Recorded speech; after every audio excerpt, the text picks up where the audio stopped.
Hello and welcome to my channel. Today I'm doing my October wrap up. I read so many books this month and I'm so excited to recount them.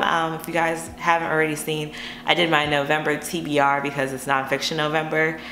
Separate, usually I combine these in one video, but I think it was good that I didn't because I read quite a bit. So let's go ahead and just dive into it.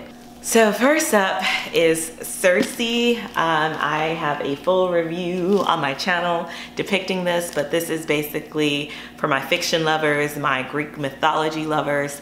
Basically, this is the life of Circe. If you're familiar with the Odyssey, this was a character or a god that was in it, one that turns men into beasts, and it is a very interesting life story. You can almost call this a memoir of Circe and her life journey and her discovering life's truths and her truth, and pretty much giving us the background into her life, which I really love this book.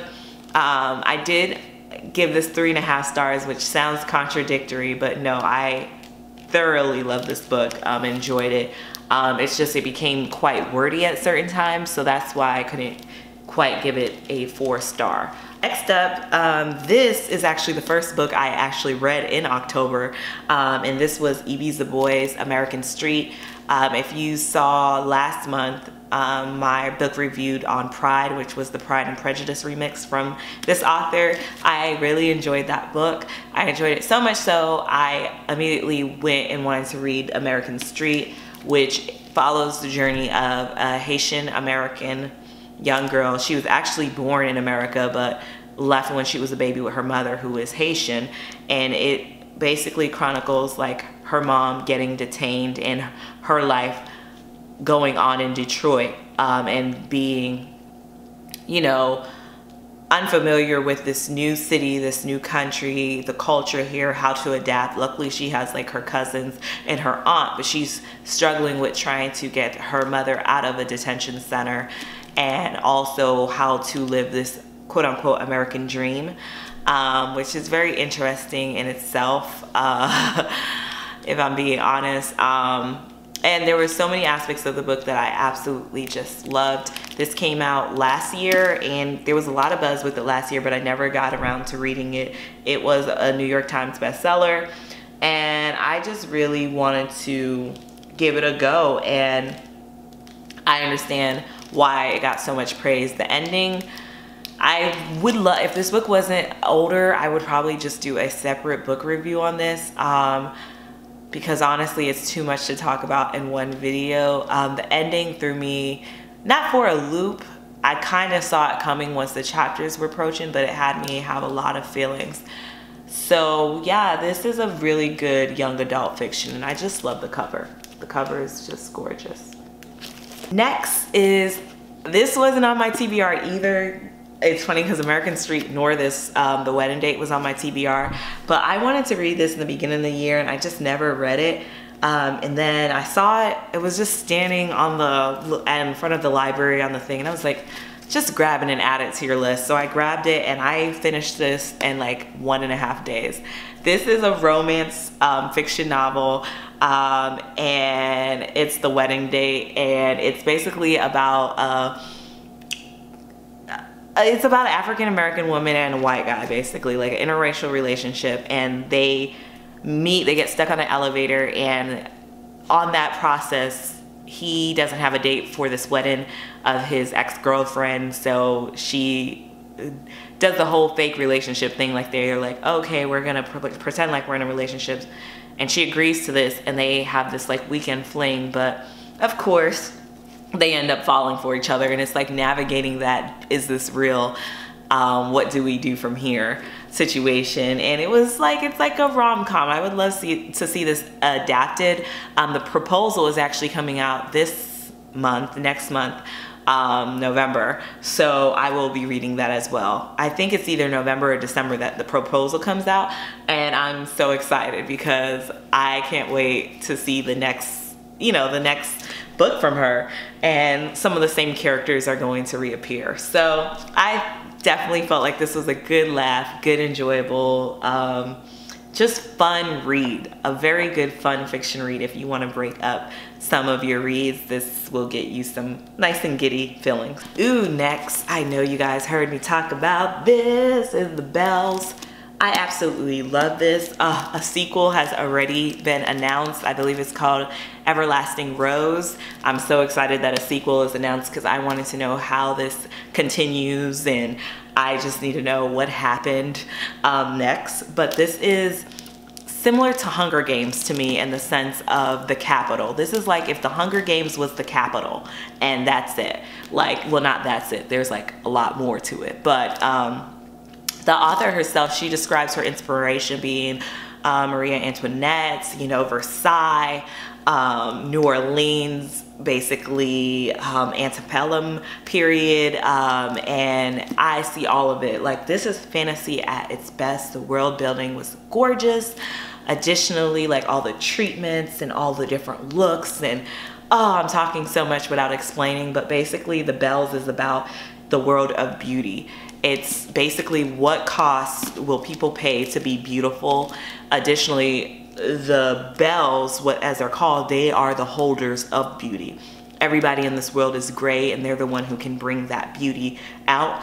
And everybody who grows up as destined to be a belle wants to be the favorite. Like, so you're competing with your siblings, and it's like there's so many elements to it, but there's a lot of just corruption and not okay, and a lot of secrets and lies that behold within this. And you know, Camille, which is the main character that we're following, she's discovering some of the truths, and this is delicious. Like, this book is just delicious. Next up, I finally finished Behold the Dreamers, which I've talked about. Oh my gosh, is this not color palette? Look at this. Hey. I purposely matched this. This book I really did thoroughly enjoy. This was a 3-star book for me though. I felt like it was really, really good. It's an immigrant story basically of a young couple who is going after the American dream, and they're realizing that what is it worth, how much is it worth to live in this country? And it's crazy because, you know, they end up having a child while they're here in this country and all this other stuff, but they're always on the brink of facing deportation, and, you know, they're here basically illegally. So it's the chronicles of what lengths will they go to stay in this country. I thoroughly enjoyed it. I felt like it was a page turner in the sense of you wanted to know how it played out. I do feel like the ending was probably one of my favorite aspects of this. Not necessarily that I agreed with the ending, but I felt like the ending was a realistic depiction of what it would look like in someone's life of facing these decisions. You know, and I like that no character was necessarily deemed an angel. Like, and it really makes you, instead of tackling the issue of, you know, immigration and all that other stuff, this was tackling a personal story, which I feel to me was the best way of telling that story, and you can gather your own opinions from it. So I thoroughly enjoyed it, and yeah, this was a good recommendation and a good read. Oh, this book. Oh, so I know I said The Bells was my favorite. This was my favorite nonfiction. This was my only nonfiction that I read this month, actually. But if you saw my reading vlog, I already have my reading vlog up. I talked about this book. This was so funny. Like, I want to actually listen to this on audiobook so I can hear him tell it. Like, he's talking about his life. It's Born a Crime, Trevor Noah, and it's stories from a South African childhood. Of course, if you're growing up in the apartheid, if you're growing up in South Africa, a big part of that is the apartheid and all that came with that. And I feel like that is a grim topic. It's a recent topic. Like, you know, apartheid didn't end until the mid-90s. So that lets you know, like, this is a recent and troubling situation, but this is also someone's story. And it really felt like a love letter to his mother, and also all of her love and protection and her wisdom is what helped him to thrive in this type of environment. And I just feel like he just showed everything that shaped who he is as a person. And I mean, how do you make some grim topics so hilarious? I don't even know. There were points where I was literally laughing out loud in public. So I definitely feel like any and everybody would enjoy this. This is a read that I feel like you can get as gifts for people, because regardless of what their interest is, I would find it hard to find someone who didn't enjoy this book. Like, I'd kind of be like, really, you didn't like this? That's a little weird. It may not be your favorite book, but this is an enjoyable read. So I recommend this. And the last book that I read, a little different from the rest, this is actually a book of poems, a poetry book, and this is Wade in the Water, Tracy Smith. This came out this year, and oh, the collection of these poems, absolutely beautiful. This is magnificent. I can't remember if I gave this 5 or 4 stars. This is one of my favorite poetry books that I've read this year. It chronicles the times as well as actual thoughts and desires. I feel like every month I try to read like some type of collection of poems, because I feel like it's a good breakup from my fiction and nonfiction, and something good if I'm trying to go to sleep that I can ponder on before the night's over and pace myself. Whew.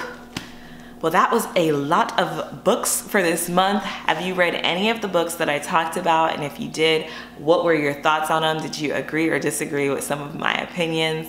Anyways, thank you guys so much for watching. Love and lights, and I'll see you guys in the next one. God bless. Bye.